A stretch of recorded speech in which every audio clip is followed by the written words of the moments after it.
So we're making our cylinder. We're doing,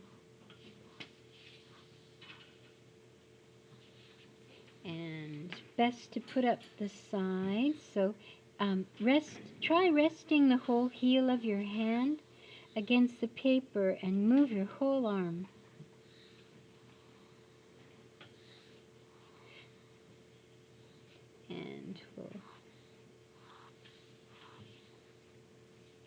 And we're intending to make this ellipse have more depth. This half has more depth. And because the back is a little bit further away, we don't put quite so much depth. And keep the outer part not pointy but rounded.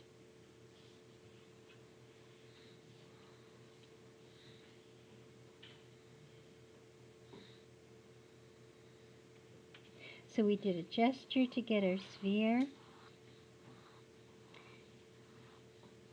And we've got our cone, our cylinder. Now we need our cone.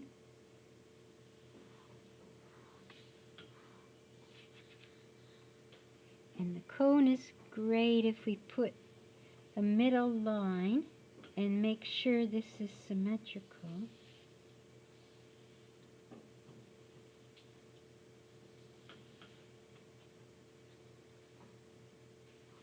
And this part of the ellipse is fuller. And the back is more distant, so it's shallow.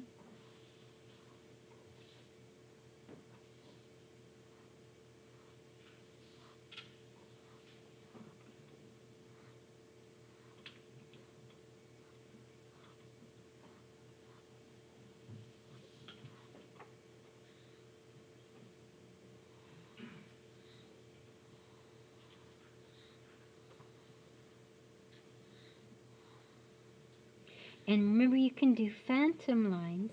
Get everything out of your arm's way.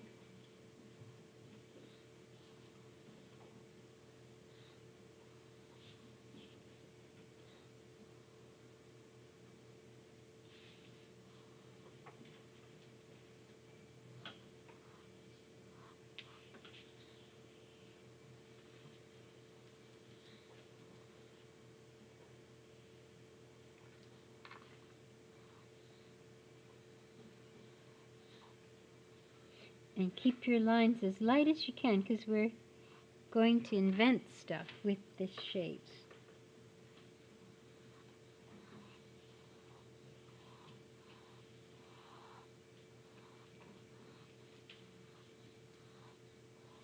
Okay.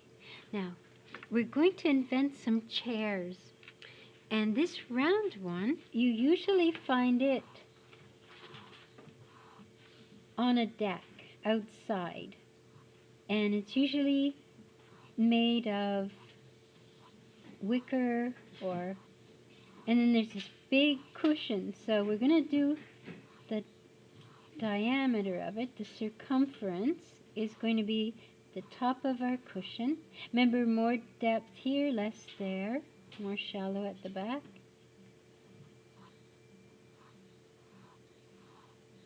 And that's the top of our cushion.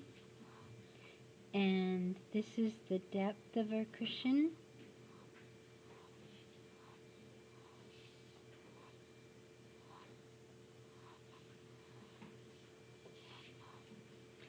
And we want to show how the seat sticks out past the back of it. So this curve is really important. Don't let it get pointy at the top. So just keep it nice and gentle curve. And then we're going to swing it around so as if we could see where it would land across here.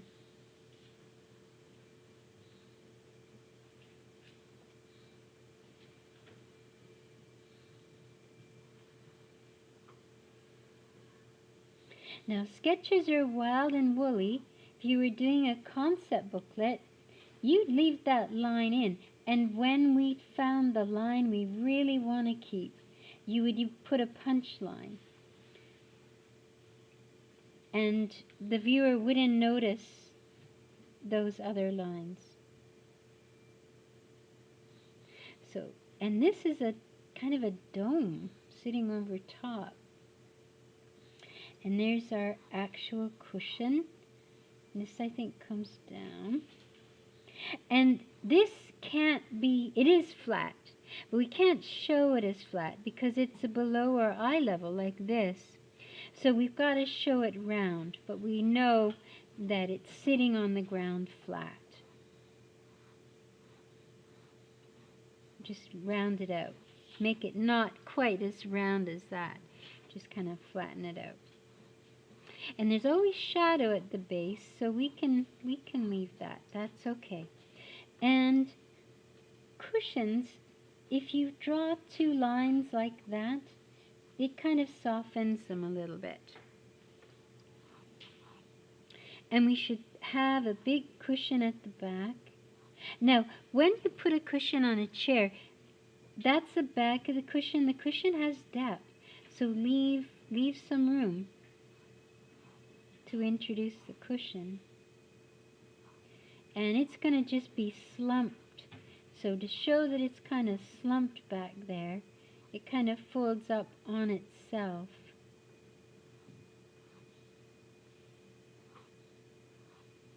And it's got to go round. It's going round.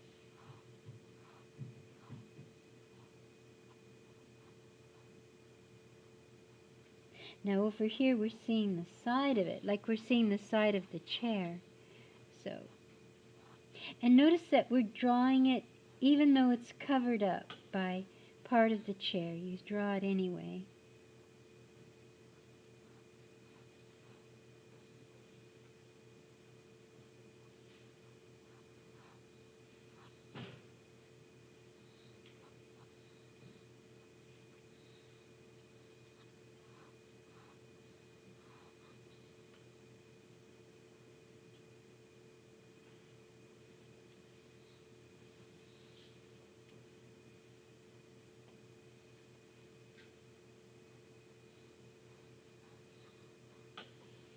And you can poof out your cushion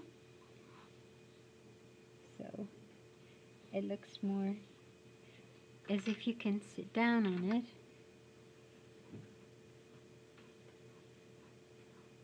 And if you can get enough out of your ballpoint pen, you don't even have to switch to a darker pen.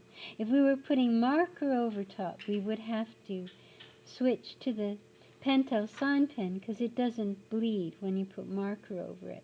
But this pen will.